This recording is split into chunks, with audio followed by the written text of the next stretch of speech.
And here I am doing my human relations assignment. I'm here with Stephen Sneed, and he is the director. Well, I'll let you tell Okay. information of what you do. I'm the what's called the managing artistic director of the cultural programs here at Seattle Center. In our free programming unit, we do a bunch of free programs here. We do Winterfest, we do Whirly Gig, we do free performances on the stage. And my series is called Festall, series of ethnic cultural festivals. Okay. Happens between about January and October, November. All right. So what is your role as a leader? Wow, that's a good question. Hit me with the powerful one right up top. Off the top. Well, prior to this job, I was at Langston Hughes Cultural Arts Center. I remember that. And I learned a lot there about working with community and using arts and culture to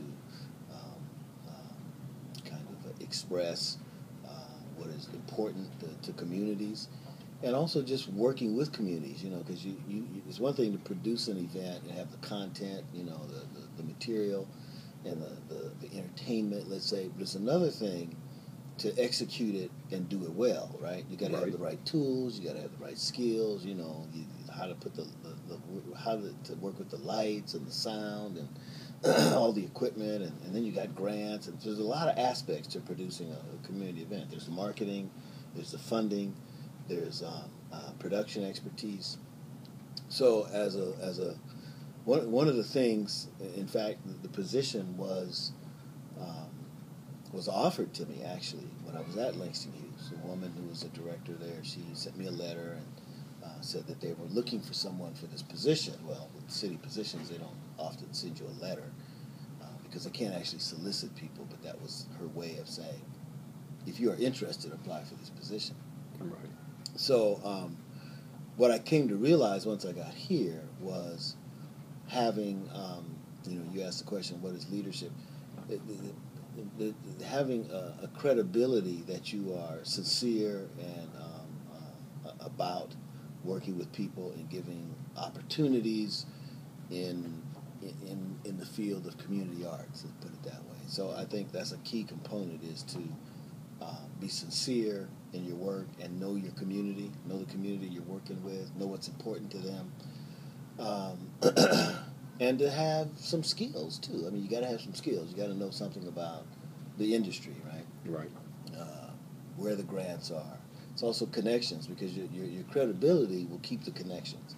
Right. One of the things I do for the festivals is help build a bridge between these organizations, because each one of these events is produced by a nonprofit organization whose role it is to present cultural arts and so forth, right? Right. To bring their communities together. So in some cases, they're working with hundreds of people. The Vietnamese festival, 20,000 people come. The Japanese festival, huge festival.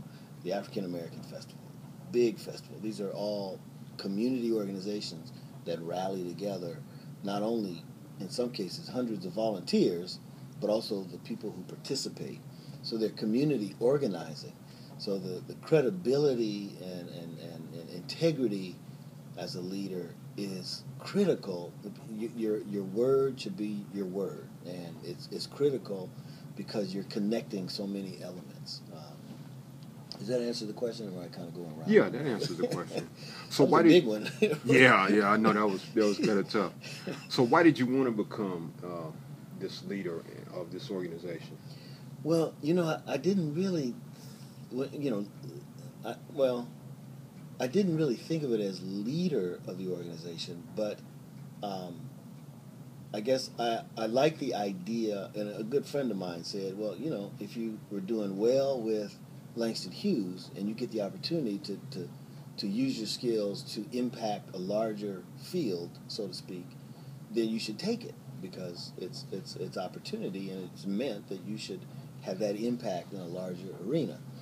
So I saw it as a bigger challenge. I saw it as a more opportunity, an opportunity to grow myself and to see if I could, in fact, impact a larger arena. So you looked at it as a challenge since you had a track record, of course, at Langston Hughes, you looked at it as another stepping stone to even reach a more broader base or something like that? Sure. Oh, yeah. And, to be just completely transparent, the challenge I was having at Langston Hughes at the time was the leadership above me at Langston Hughes was grinding hard on me. He was demanding something that I couldn't deliver for him, in his opinion. That's what he felt.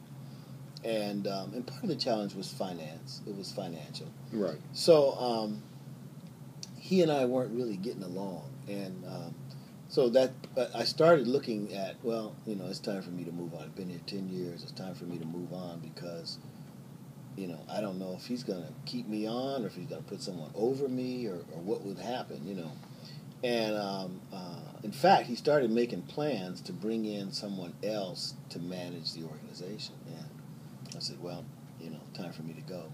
One of the things I've learned about leadership, too, especially in positions when you run an organization, is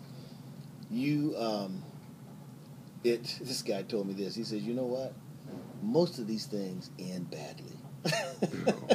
He said, most of these leadership positions end badly. And talk about a certain, Is that right? Yeah, that's what he said. And I thought about it. I said, he's actually right in a lot of ways. A lot of times, executive directors or, CEOs even, they're fired, they get laid off. Usually not laid off. Usually, think about coaches, how much it happens with coaches. All the time. It's all the time, everyone. Right? You're not winning as a coach, they put you out. Yep. So, I felt like, okay, I can't take it personal because I got a better position. Pay is better, the support is better. I'm in an environment that's supported, whereas at Langston with Parks, it was a constant battle because they didn't understand the arts. So I was fighting a battle that, and he didn't understand. So it was more like a business. He had more of a business mind. You had more of an artistic. Exactly. He had more of a business mind, and I was artistic. Common conflict. Yeah, and he could not see, Right. And I don't want to toot my horn, but I guess that's what I'm supposed to do in this interview, right? Hey, do what you want to. Do what I want to do. To me, it's best to toot it than to bring it down. Well, yeah, that's right. Well, the thing I was able to see after I left is how very difficult it is to run that organization because they've struggled since I left, and so that's a little bit of, that helps me to feel a little better about myself.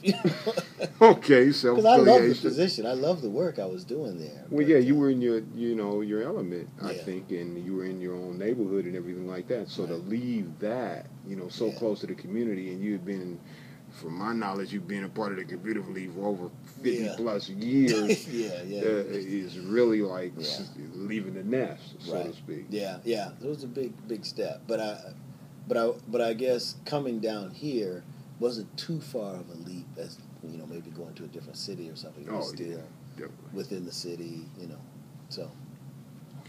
Okay, I got a next series of questions. I'm going to cut this right here and now since we're around the 8-minute mark and start over for part 2 with Steve Sneed here at Seattle Center House.